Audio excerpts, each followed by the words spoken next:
Hati-hati ibadah Allah, belakangan ini luar biasa. Kita lihat ada upaya adu domba yang begitu luar biasa di tengah-tengah umat, saudara. Antar ormas dengan ormas dibenturkan, khususnya antar habaib dengan kiai terus dibentur-benturkan, saudara. Padahal dua-duanya sama-sama penerusnya baginda Nabi besar Muhammad. Apa ini? Mulai kapan? Mulai kapan jadi Nahdlatul Ulama ngajari benci Ahlul Bait itu mulai kapan? Wah, ini produk baru ini dalam model ini. Anda tahu Kiai Mas Imam, Anda tahu Kiai Khalil Bangkalan, Anda tahu Kiai Abdul Hamid, Anda tahu kiai-kiai besar. Mulai kapan ini kerucuk-kerucuk ngajari benci Ahlul Bait ini?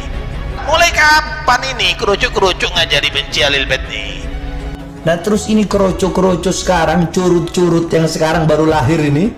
Nah terus ini keroco-keroco sekarang, curut-curut yang sekarang baru lahir ini. Terus mau sok-sokan mengajarkan kepada umat untuk membenci para habaib. Mulai kapan? Nggak baca kitab ente? Nggak baca kitab? Mau sok jadi kiai? Bukan kiai ente, palsu kau. Wallahi palsu. Kamu yang menyesatkan umat. Kamu yang menyesatkan umat. Nggak usah diikuti model demikian. Nggak usah diikuti model demikian. Kalau Anda tidak ingin ini terjadi perubahan realitas sosial baru, Anda harus tahu yang saya maksud perubahan realitas sosial baru. Lihat, perubahan realitas sosial baru yang saya maksud adalah tidak ada penghormatan terhadap dzurriyyah Rasul sama sekali nanti akan terjadi. Sallallahu alaihi wasallam, para habaib, para dzurriyyah Rasulullah, mereka yang dikatakan oleh Nabi sallallahu alaihi wasallam, taraktu fikumul thaqalain ma in tamassaktum bihima lan tadillu ba'di abada, kitabullah wa itrati ahli baiti. Apa kata Rasulullah sallallahu alaihi wasallam? Aku tinggalkan kepada kalian sepeninggalanku, kata Rasulullah sallallahu alaihi wasallam, al-thaqalain, dua pusaka, yang mana kala kalian pegang teguh dua pusaka tersebut, kalian tidak akan tersesat selama-lamanya, saudara. Apa dua pusaka tersebut? Kitabullah Al-Quran, wa ahlu baiti, keluarganya baginda Nabi besar Muhammad. Sehingga Nabi berpesan, aku tinggalkan dua perkara. Inni tarikun fikum mutsaqalain fa in tamassaktum bihima lan tadhillu ba'di abada, kitabullah wa itrati ahlul baiti. Nabi berpesan, berpeganglah kepada dua pusaka ini. Siapa itu? Al-Quran dan Ahlul Baitku. Artinya apa? Mereka bukan dzurriyyah Ahlul Bait, bukan dzurriyyah. Anda jangan mengkapitalisasi keutamaan Ahlul Bait yang suci ini untuk dzurriyyah. Dzurriyyah tidak ada kelebihan apapun. Yang ada hanya Ahlul Bait Nabi yang disucikan Allah sesuci-sucinya. Mereka adalah sandaran kita, mereka adalah tempat kita menimba ilmu, meminta syafaat kepada Rasulullah dan keluarganya yang disucikan Allah Subhanahu wa taala. Pemane zaman saat ini pada tahun pemilu, Masya Allah, yang namanya hoax, berita bohong, fitnah, adu domba, caci maki, luar biasa. Alhamdulillah bisa ketangkep Muslim Cyber Army yang menyebarkan fitnah, itu namanya Muslim Cyber Army. Koordinatornya Habib bin Ahlul Bait. Salaman, cium tangan. Saya mau salaman sama Habib itu. Namanya Muhammad Lutfi Al-Habsyi dari Tebet. Itu koordinator penyebar fitnah adu domba. Mau cium tangan? Habib mau cium tangan? Biar dong. Kiai-kiai santri berbiasa orang nggak soroban nggak kami cium tangan. Ini anak kurang ajar sudah. Ini arek nom kurang ajar, bukan adabnya orang itu. Terus terang, kau tidak mau ikut demo, saya tidak pernah ikut demo, tapi tidak perlu sudah kita komentar apa, membahas urusan yang keliru semuanya. Akhirnya sholat di tengah jalan tidak sah. Kemudian yang berfatwa profesor katanya, ini profesor capopo. Ketika 212 saya sendirian menentang sholat Jumat di Monas. Kenapa? Satu, niatnya bukan sholat politik. Dua, saya tahu siapa yang biayain, ratusan, puluhan miliar sampai 100, saya tahu siapa yang biayain. Ketiga, tidak berakhlak, suladab. Dari Cirebon Indramayu, Kediri mantan yang berangkat sholat Jumat, betul mantan. Dari Cirebon Indramayu berangkat ke Jakarta, turunnya di Masjid Istiqlal. Jadi masjid Istiqlal ngeces, ngiler, ngompol. Pas wayah sholat keluar meninggalkan masjid, sholat Jumatnya di Monas. Bener mboten niku? Mau ini bukan diadu domba juga, ini nyerang. Ini anak muda, bukan kita nih diadu domba lah, kita ngikuti kiai sepuh kita. Tapi ini anak muda nyerang kiai sepuh kita, ngelamak. Ini anak kurang ajar, ini anak muda yang kurang ajar. Itu tidak boleh diikuti oleh anak-anak muda kiai, anak muda NU.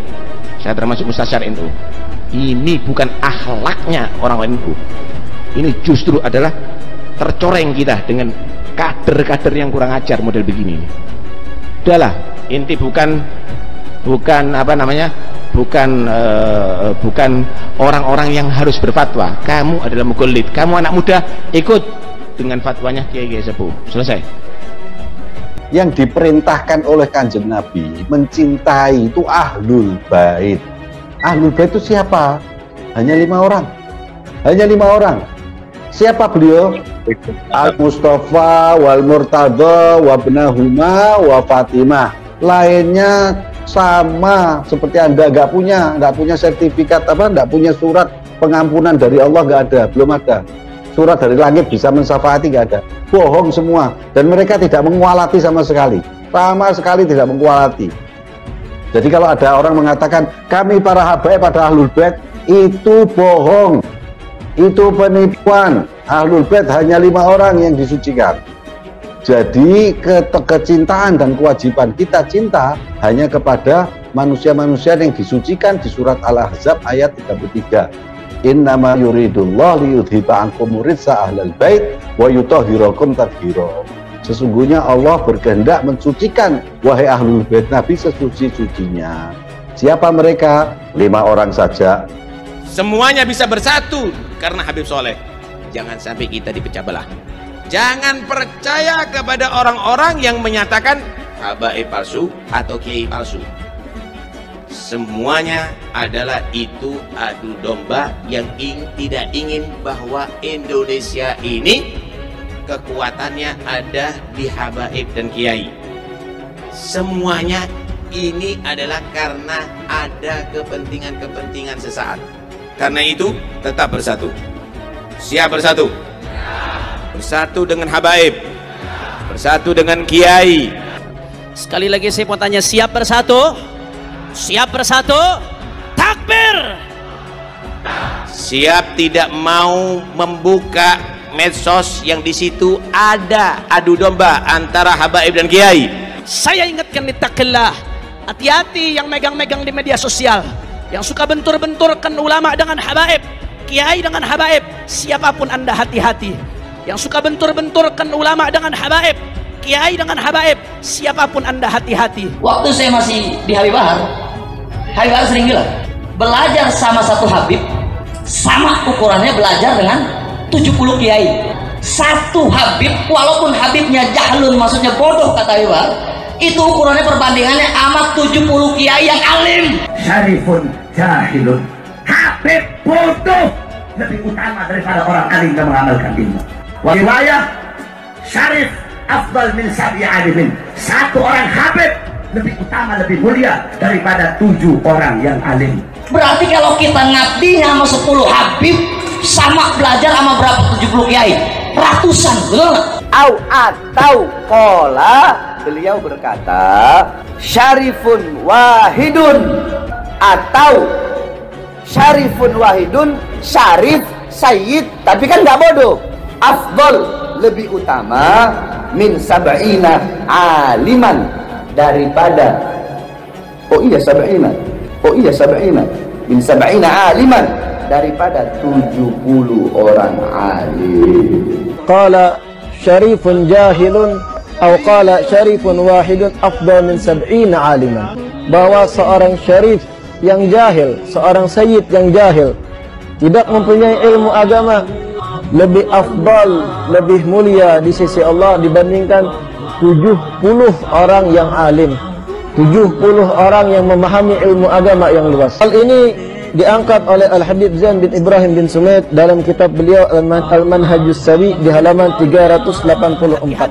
Kalau ada muslim sama muslim diadu domba, saudara, dua orang muslim sama muslim diadu domba, apa kata Nabi? La yadkhulul jannah namam, tidak akan masuk surga orang yang adu domba. Itu muslim sama muslim, saudara, ngadu domba nggak akan masuk surga. Bagaimana yang diadu domba dzurriyyah Nabi dengan warathahnya Rasulullah SAW, saudara? Bagaimana yang diadu domba habaib dengan kiai, dibentur-benturkan. Kalau habaib dengan kiai diadu domba, umatnya juga diadu domba, berarti mengadu domba umat Rasulullah. Dua orang muslim diadu domba, tidak masuk surga. Bagaimana dengan umatnya Nabi Muhammad? Siap korbankan nyawa demi habaib, siap korbankan darah demi habaib, siap korbankan nyawa demi habaib. Allahu Akbar. Saya mencermati bahwa mereka ini tidak mau introspeksi ke dalam. Jadi sesungguhnya mereka tidak perlu mencari kambing hitam. Mereka harusnya untuk kembali melihat apa yang telah mereka lakukan, supaya mereka ini merubah cara berdakwah, merubah penampilannya di publik. Jangan menganggap orang ini adu domba. Hei pejabat, hei aparat, kami para habaib, kami bukan pecundang, kami bukan penakut, kami tidak akan pernah mundur walaupun satu langkah. Saya tidak setuju ini. Tidak ada di sini, tidak ada yang adu domba. Anda mengatakan adu domba karena Anda tidak pernah mengkoreksi diri Anda sendiri. Kelompok Anda itu tidak pernah Anda koreksi. Yang lindungi polisi bawa senjata, lawan jangan. Lawan jangan. Bawa senjata. Lawan. Bawa senjata. Bawa gas air mata. Di sisi lain para ulama, para kiai, para ustadz yang istiqamah, mereka adalah warathatu Rasulullah, para pewarisnya Nabi. Kita sama-sama tahu hadis, sama-sama hafal. Al-anbiya lam yuwarithu dinaran wala dirhaman wa innama warathul ilma. Para nabi mereka tidak mewarisi dinar, tidak mewarisi dirham. Yang mereka warisi adalah ilmu, saudara. Bahwasanya zuriyah baginda Nabi besar Muhammad SAW ini luar biasa dahsyatnya. Kiai-kiai besar, abuya-abuya besar, ajengan-ajengan besar, beliau mendapatkan madat dari Rasulullah. Beliau mendapatkan keistimewaan dari Allah dan kanjeng Nabi, bukan karena ilmunya, tapi karena apa? Khidmat dan mahabbah kepada cucunya Nabi, kepada ahlul baitnya Nabi. Al-ulama warathatul anbiya. Para ulama adalah pewarisnya Nabi. Habaib dzurriyyatu Rasulillah, ulama warathatu Rasulillah. Demi Allah, kalau habaib, ulama, kiai yang tak dibenturkan, yang pertama rugi adalah umat Islam, saudara. Syarifun wahidun, ya, satu orang syarif, satu orang sayyid itu lebih utama daripada sab'ina aliman, daripada 70 orang alim. Kalau Anda tetap seperti ini, Anda menampilkan pengikut-pengikut Anda di konten-konten Anda, di YouTube channel Anda menampilkan mereka sebagai budak-budak yang Anda perlakukan tidak manusiawi. Anda menampilkan seorang untuk mencium kaki Anda menampilkan orang-orang berebut mencium tangan Anda menampilkan seakan seperti ini, membuat tatanan sosial akan berubah menjadi tatanan sosial baru kalau Anda tidak merubah itu. Di dalam tubuh kami mengalir darah-darah berjuang, mengalir darah-darah keberanian. Kakek-kakek kami sudah biasa dibunuh. Makanya selalu saya sampaikan, hei aparat, hei pejabat, kami bukan pengecut, kami bukan pecundang, kami tidak bisa diancam-ancam. Kalau ada yang memainkan politik belah bambu, maka kita mainkan politik sambung bambu, saudara. Setuju? Woi anjing, woi babi, kenapa kau hina ulama? Kenapa kau hina habaib? Khususnya antar habaib dengan kiai terus dibentur-benturkan, saudara. Padahal dua-duanya sama-sama penerusnya baginda Nabi besar Muhammad. Karena itu ketika kita lihat bagaimana orang-orang dahulu itu mentakdim daripada ahlul bait, walaupun orang biasa kelihatan. Kenapa? Karena dia menyaksikan ada di tubuh tadi itu mengalir daripada bid'atul Mustafa. Dalam tubuh kami mengalir darah suci kakek kami Rasulullah. Oh, kita lihat kiai-kiai dulu, kita lihat bagaimana. Karena itu Ibnul Arabi ketika ditanya mana yang lebih kita dahulukan, alim yang bukan sayyid atau sayyid yang jahil? Sayyid jahil. Kenapa? Karena kalau sayyid ini dikasih penyakit junun. Apa junun itu? Gila. Apakah hilang kesayyidannya? Enggak. Si alim kalau dikasih junun, hilang ilmunya. Syaraful ilim akan hilang dengan junun. Amma syarafun nasab tidak akan hilang ma yazul bil junun dengan junun. Sayyid Wajihuddin Abdurrahman bin Mustafa Al-Idrus. Kalau orang berilmu ada ustadz, ini ustadz gila, ilmunya ada atau hilang? Dipanggil tetap dipanggil ustadz atau enggak? Kalau Habib yang gila tetap dipanggil Habib, tetap dipanggil Syarif. Kenapa? Karena tadi darah. Karena apa? Karena Anda menampilkan warga negara Indonesia Anda jadikan budak. Itu harus Anda jauhin. Karena apa? Meskipun seandainya karya Kiai Imaduddin itu tidak ilmiah, masyarakat pun akan ikut apa yang diteriakkan oleh Kiai Imaduddin. Meskipun tidak ilmiah, bayangkan kalau tidak ilmiah aja bisa berubah, apalagi dengan dasar-dasar data-data ilmiah. Karena mulianya, tampaknya yang ini alim benar, si kiai ini alim. Sedangkan si Habib ini kesian tampaknya kada tapi alim. Mana mulianya? Maaf. Bahkan si Habib ini dilihat tampaknya tuh model kayak kada waras.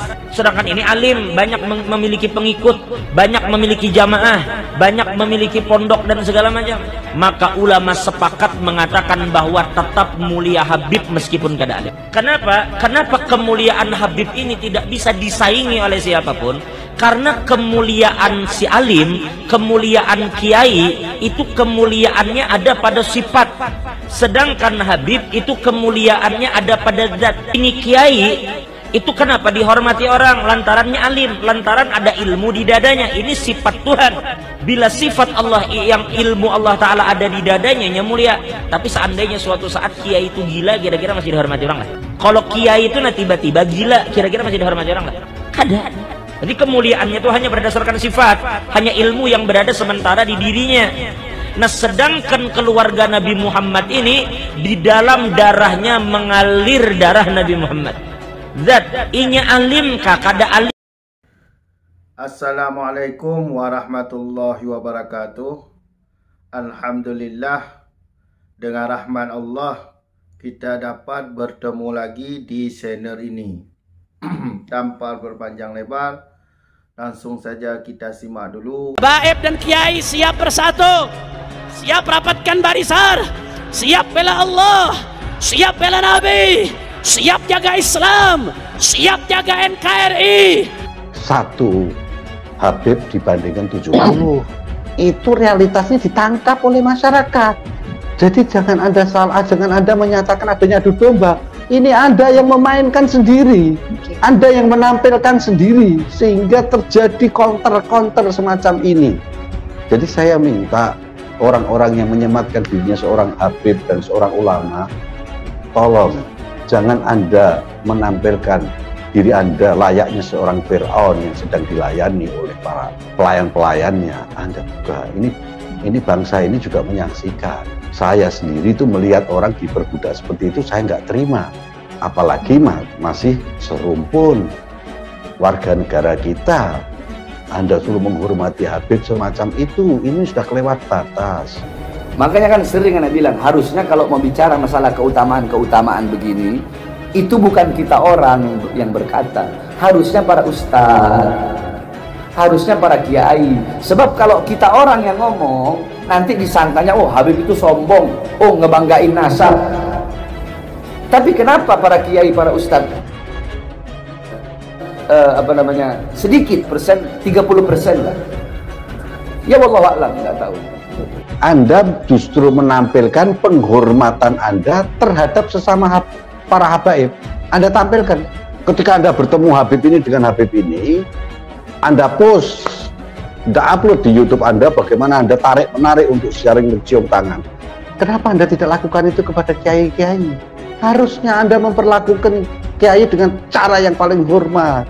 Anda tampilkan juga penghormatan Anda kepada kiai, bukan cuma di mulut. Kita akan diadu domba oleh habaib dan kiai. Tidak, Anda tidak pernah menghormati kiai. Anda hanya menghormati sesama para habaib. Para kiai kita tidak gila hormat. Anda yang gila hormat. Anda tidak disebut habib, ke para robito Anda marah-marah. Anda sendiri gila hormat. Nah, ada satu lagi nih yang Anda nggak terima pernyataan Fuad kemarin. Satu, Habib Taufik Assegaf dipanggil nama. Habib Taufik ini ketua Robito, orang tua kami, habaib yang luruh, yang lembut, muridnya ribuan, dipanggil nama sama dia. Siapa dia? Kita lihat kiai-kiai dulu, ya, ulama-ulama di sini dulu, sampai mereka tadi itu bisa mencium bau. Ini bau Sayyid ini. Kenapa? Karena melihat khususiyah. Tidak melihat basyariyah. Melihat khususiyah, manin tawat basyariyah tuh, dhaharat khususiyah tuh. Seorang ulama besar yang terkenal, Allah angkat makamnya karena kecintaannya kepada Ahlul Bait, saudara. Almarhum wal maghfurlah Kiai Haji Hasan Genggong Probolinggo, saudara. Luar biasa kecintaannya para Ahlul Bait. Jangankan ketemu, saudara, ada Habib mau datang, ada Ye mau datang, beliau cium baunya. Nasyummu raihata Rasulillah, kami cium baunya Rasulullah, kata beliau, saudara. Jadi nggak salah Kiai Hasan Genggong itu pernah buat jamuan. Ini ada tamu mulia nih, ada tamu. Bingung gitu, suruh nyediakan makanan buahan itu, ayo ini ada tamu. Rombongan tamu datang biasa. Mana yang tamu yang pala? Akhirnya, loh, kok ini datang kata? Nggak ada yang ketinggalan kamu? Nggak ada yang ketinggalan? Nggak ada, sudah rombongan sudah komplit ada di sini. Nggak ada, kata dia. Masih ada. Ya supir, kata dia. Supirnya dipanggil, datang. Ini, kata dia. Nggak taunya supirnya Sayyid. Nggak tahu supirnya Sayyid ya ini. Tamu yang kami tunggu, kata dia. Ya itu masyhadnya lain. Saya dengar dari satu orang yang fiqah, ada satu haji datang mau bertamu ke Kiai Hasan Genggong. Saudara, sebelum haji ini datang, Kiai Hasan Genggong mengatakan kepada orang di sekitarnya, sebentar lagi ada cucu Rasulullah mau datang, saudara. Begitu haji ini datang, saudara, Kiai Hasan Genggong nanya kepada ini haji, supir kamu mana? Haji ini nggak tahu kalau supirnya ini Sayyid, saudara. Supir saya di mobil, beb, tidur, beb. Datang Kiai Hasan Genggong ke supirnya, saudara, dibangunkan itu supirnya, ye bangun, ye bangun, ye. Kaget ini supir. Ini supir nggak pernah bilang kalau dirinya Sayyid, saudara. Tahu dari mana Kiai antum kalau saya Sayyid? Saya cium baunya Rasulullah SAW. Karena itu kita kadang-kadang melihat apa ya? Ya karena masyhadnya kamu ada di situ dengan mata kepala, bukan dengan hati. Kalau dengan hati, ta'zimnya kepada Nabi akan kelihatan setiap saatnya Nabi ada di situ. Sama dengan kayu itu, tongkat itu. Kalau nggak salah, Imam Abu Hanifah waktu dengan Imam Ja'far Shadiq itu, ada tongkat yang dipakai, tongkat lama. Pinginnya diganti yang baru atau bagaimana caranya ganti yang baru? Kamu nggak tahu ini tongkat siapa, katanya. Ini tongkatnya Rasulullah. Ambil dicium sama Sena Abu Hanifah itu, cium saja. Itu adalah kayu. Tahukah kamu yang di jasad ini adalah darah daging Rasulullah. Masya Allah, dicium semuanya Sena Ja'far Shadiq, Sena Abu Hanifah. Nah karena itu nggak usah kaget kalau ada orang menta'zim tadi itu karena masyhadnya lain. Jangan kaget ini. Temu dengan Kiai Hasan Genggong, saudara, Habib Ali bin Abdurrahman Habsyi langsung meluk seolah-olah sudah akrab, sudah begitu erat, dipeluk dengan kuat ibadah Allah. Sekitarnya pada bingung, Habib, antum kok kayaknya sudah kenal. Bukankah antum baru pertama ketemu dengan Kiai Hasan? Naam, kata Habib Ali bin Abdurrahman. Saya memang baru pertama datang, baru pertama ketemu. Tapi saya sudah kenal Kiai ini sebelumnya. Dari mana? Saya pernah bermimpi Rasulullah. Saya lihat di samping Rasulullah ada Kiai ini, saudara. Hubungan luar biasa. Tabadulul hub, tabadulul ihtiram. Taqsimul wadhaif wal adwar. Tidak ada yang merasa satu sama lain saingan, saudara. Tidak ada yang merasa satu sama lain takut kerebut jamaahnya. Saling dukung, saling tolong menolong. Karena tujuannya Allah, tujuannya Rasulullah. Ormas hanya perantara, saudara. Kelompok hanya perantara. Majelis hanya kendaraan. Al-ghayatul quswa, tujuan paling tinggi adalah Allah dan kekasihnya Sayyiduna Muhammad Sallallahu Alaihi Wasallam. Oleh karena itu, saudara, kadang-kadang perbedaan pendapat itu nggak membuat kita ribut. Kadang-kadang yang bikin ribut ini perbedaan pendapatan, saudara. Betul atau tidak? Ustadz, kiai, para ulama, mereka orang-orang yang mulia, orang-orang yang agung. Makanya udahlah, tidak usah membanding-bandingkan. Kalau mau dibandingkan, ya jawabannya tetap Syarif. Masalahnya kita sudah melihat faktanya, Anda menampilkan memperbudak para pengikut Anda. Jangan, ini semua ini terjadi bukan adu domba. Karena Anda menampilkan seperti itu, maka orang-orang yang sadar mana manfaatnya para Habib ini. Kita cuma diperbudak saja ini. Kita sebagai pengikutnya cuma suruh mengelulukan dia, berebut tangan beliau, mencium kaki beliau, meminta bantuan-bantuan, meminta menyumbang, menjual benda-benda bekasnya. Nah, ini dilihat oleh masyarakat. Habib Soleh mau ngasih berapa? 200. 1 juta. Bang Rocky 1 juta. Bang Refli. Bang Refli 5 juta 100.000 Gar. Oh, Bang Refli 6 juta. Haji Oping 20 juta. Takbir. 500.000 Abang Saleh. 1 juta Habib Bakar 1 juta. 1 juta Habib Hanif. Kayak Sobri 500.000 lah itu ya. 1 juta Habib Muhammad. Ketum kita. Ini yang membuat masyarakat akhirnya gerah. Dan ini kalau Anda meneruskan cara-cara seperti ini akan terjadi apa? Perubahan realitas sosial yang baru, yang sudah tidak akan menghargai para dunia Rasul. Apalagi ada statement-statement Anda merendahkan para kiai-kiai. Anda menghina para kiai-kiai, Anda menyatakan bahwa Anda lebih unggul dari kiai dengan telepon saya punya guru, yakni Habib Muhammad Bahar bin Ali bin Sumaid, untuk dagang air. Saya murid beliau, masih untung saya kalau dianggap murid. Karena apa? Karena kita zaman sekarang banyak ngaku, ini Habib ini guru saya, kiai ini guru saya, Habib ini, Abuya ini, ajengan ini guru saya. Tapi belum tentu guru itu mengakui kita. Air beliau ini air doa untuk pembangunan pondok pesantren Tajul Alawiyin yang dibangun daerah Pabuaran, Kemang. Betul nggak? Siapa yang jagang air ini? Yang jalanin air ini siapa? Panitianya ada? Ada. Berapa harga airnya?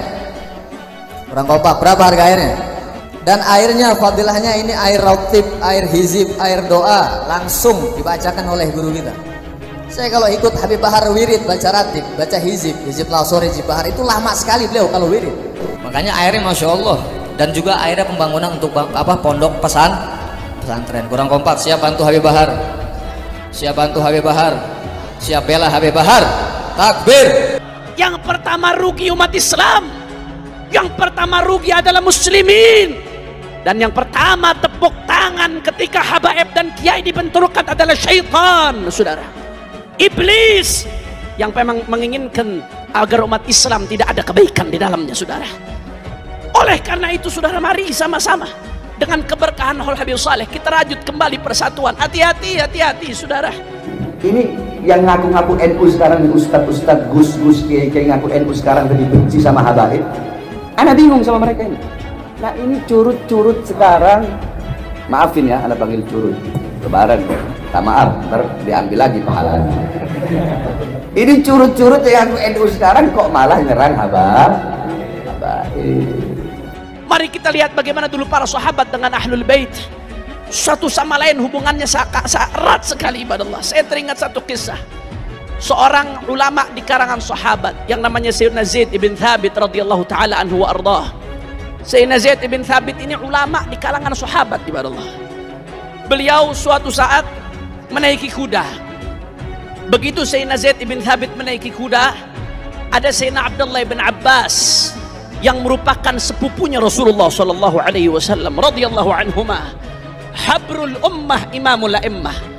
Bukan hanya sepupu Nabi, bukan hanya ahlul bait Nabi, tapi beliau adalah rujukan dalam ilmu tafsir, saudara, yang mendapat doa langsung dari Rasulullah SAW. Itu Sayyidina Abdullah bin Abbas begitu lihat Sayyidina Zaid ibn Thabit sedang naik kuda, apa yang dilakukan oleh Sayyidina Abdullah bin Abbas, saudara? Sayyidina Abdullah bin Abbas ambil tali kudanya Zaid ibn Thabit, saudara. Beliau menuntun kudanya Sayyidina Zaid bin Thabit. Ini sepupunya Rasulullah, saudara. Dituntun kudanya Sayyidina Zaid bin Thabit.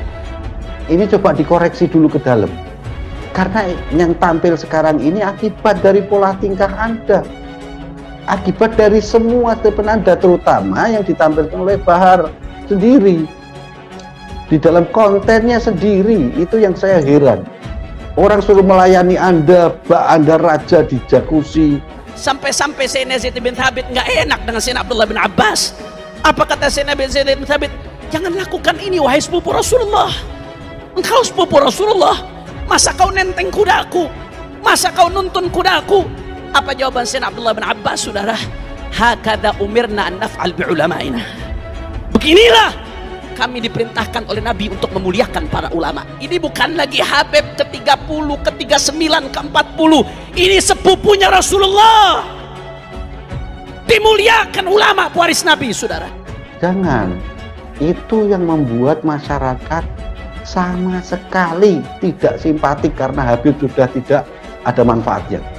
Habib hanya memanfaatkan. Habib hanya untuk mengeksploitasi agama dan nasabnya untuk dilayani.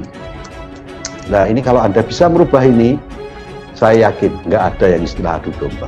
Minta maaf kamu sama Habib. Minta maaf kamu sama Habib Rizik bin Husain bin Syekh. Yang kamu sakiti anak cucunya Nabi Muhammad. Kualat kamu yang Jokowi udah kurus, kualat makin mati kamu. Takut kamu kualat sama cucunya Nabi. Beliau duriannya Nabi. Nabi Muhammad itu tidak mati. Nabi Muhammad hidup dalam kuburnya. Nabi Muhammad menyaksikan dalam kuburnya. Sayyidina Zaid bin Thabit gak kehilangan akal, saudara. Beliau begitu lihat perbuatan Sayyidina Abdullah bin Abbas demikian akhlaknya, Sayyidina Zaid bin Thabit minta kepada Abdullah bin Abbas, wahai ibnu ammi Rasulullah, wahai sepupu Rasulullah, keluarkan tanganmu, keluarkan tanganmu, aku pengen lihat tanganmu. Dikeluarkan tangannya oleh Sayyidina Abdullah bin Abbas, saudara. Akhirnya apa yang dilakukan Sayyidina Zaid bin Thabit? Cium tangannya Sayyidina Abdullah bin Abbas, seraya beliau mengatakan, hakadha umirna naf'al bi ahli baiti nabiyina. Beginilah kami diperintahkan untuk memperlakukan keluarga Nabi kami, Nabi besar Muhammad. Terbangun hubungan pewaris Nabi dengan zuriat Nabi dari dulu sudah terbangun luar biasa, saudara. Makanya jangan dengarkan itu yang bentur-benturkan, mohon maaf. Ini sepertinya ada kekuatan masif, ada kekuatan sistematis, punya agenda tertentu yang pasti menginginkan keburukan untuk umat Islam. Dibentur-benturkan, habaib dibenturkan dengan yang katanya ulama pribumi. Ulama pribumi dibenturkan dengan yang katanya migran Yaman. Saudara, padahal semuanya sama-sama berjuang, semuanya sama-sama pewaris Nabi, semuanya sama-sama pejuang Islam, pejuang NKRI, saudara, betul. Terus Anda masuk bandara, Anda dilulukan di bandara, Anda protes ketika itu melanggar aturan bandara. Maksudnya apa? Jangan Anda menampilkan seperti itu. Anda ini bukan apa-apa di negeri ini, Bahar. Bukan apa-apa. Nah, saya kasih tahu ya, Anda bukan apa-apa di negeri ini. Masyarakat ini sekarang akan jadi perubahan sosial. Karena apa? Karena Anda menampilkan seperti itu. Saya akan lawan kalian. Saya akan hadapi kalian. Saya akan membela hak 3 afsek tersebut. 3 afsek yang dimana hak-hak mereka telah kalian rampas dengan zolim, dengan kesewenang-wenang kalian, dan dengan penyalahgunaan kekuasaan kalian. Akhirnya apa yang terjadi, saudara? Sebaliknya, saya dengar dari seseorang yang fiqh, Al-Habib Ali bin Abdurrahman Al-Habsyi Kuitang, saudara, seorang arif billah. Ketika beliau soan ke Berani, saudara, pulang dari Berani, beliau ibadallah mampir silaturahmi ke Ki Hasan Genggong, diajak oleh habaib-habaib, saudara. Habib Ali bin Abdurrahman Al-Habsyi nggak pernah ketemu Ki Hasan Genggong sebelumnya. Tapi begitu ketemu dengan Ki Hasan Genggong, saudara, Habib Ali bin Abdurrahman Al-Habsyi langsung meluk seolah-olah sudah akrab, sudah begitu erat. dipeluk dengan kuat ibadah Allah. Sekitarnya pada bingung, Habib, antum kok kayaknya sudah kenal. Bukankah antum baru pertama ketemu dengan Kiai Hasan? Naam, kata Habib Ali bin Abdul Rahman. Anda tampilkan cara yang berbeda. Anda duduk bersama para kiai-kiai. Anda dudukkan para kiai itu ke tempatnya yang betul. Anda sambut, Anda datang ke pesantren-pesantren para kiai-kiai. Anda minta pengarahan para kiai-kiai sepuh. Anda datang menemui Kiai Haji Mustafa Bisri. Datangi orang-orang itu. Itu orang-orang terhormat dan tidak gila hormat. Apa toh yang Anda hasilkan, yang Anda lakukan ke negeri ini apa? Saya mau tanya. Selain Anda memperbudak pengikut Anda, apa yang Anda lakukan di negeri ini? Anda tidak akan bisa menjawab. Anda keluar masuk di dalam masalah kasus hukum itu Anda kriminal kok. Anda bilang berjuang. Tidak sama sekali. Tidak ada perjuangan kok. Anda mengatakan saya masuk karena mengkritik pemerintah. Tidak. Pemerintah itu tidak pernah menjawab kritikan Anda. Makian Anda aja nggak dijawab. Perlu introspeksi. Anda harus merubah. Kalau Anda tidak merubah, Anda lihat nanti ini akan habis ini semua. Para dzurriyyah Rasul akan menjadi sampah masyarakat karena perilaku Anda bahan. Alhamdulillah telah kita dengarkan penjelasan dari beliau. Jadi yang perlu kita ambil kesimpulan bahwa para klan Habaib Ba'alawi ini memang dari dulu pembuat kacau. Mereka itu kalau disimak penjelasan dari beliau ini, manusia cari aman. Kalau di mana pihak yang kuat, maka di situ ada mereka. Jadi mereka itu mengambil manfaat lah, bisa dibilang mengambil manfaat, cari aman, mengaku-ngaku keturunan Nabi, padahal gen Yahudi. Jadi secara DNA ya mereka ini gen Yahudi. DNA itu tidak ada masalah kalau dalam soal nasab ini. Tapi bukan urusan menisbat nasab. Bukan mengisbat nasab. Karena sudah jelas tu. NU sudah berfatwa pada tahun 2004 bahwa kalau untuk membatalkan nasab tidak ada masalah. Dan DNA, ilmu DNA ini perlu sangat dibutuhkan untuk melacak siapa mereka ini. Karena mudah sekali orang-orang mengaku-ngaku keturunan Nabi kalau tidak ada bukti. Mudah sekali. Harus ada bukti kalau mengaku keturunan Nabi, harus ada bukti. Bukti secara ilmu nasab, sejarah, dan ilmu DNA untuk melacak siapa. Jadi dengan ada DNA ini, mereka itu terbukti bukan keturunan Nabi. Karena untuk menjadi keturunan Nabi, ya pertama harus lewat syarat-syaratnya dulu. Ya DNA-nya, DNA Arab. Karena Nabi kan orang Arab. Bukan orang Yaman, orang Arab. Jadi sangat licik mereka ini. Sangat licik mereka ini. Ya banyak orang-orang kita tu ketipu karena sorban dan jubah. Kelihatan alim, ulama, padahal bukan. Contoh. Ketua RA, Taufik Assegaf. Dia mengaku sendiri tidak pernah mondok. Hukum makruh aja salah menyebutkan dia. Definisi hukum makruh salah.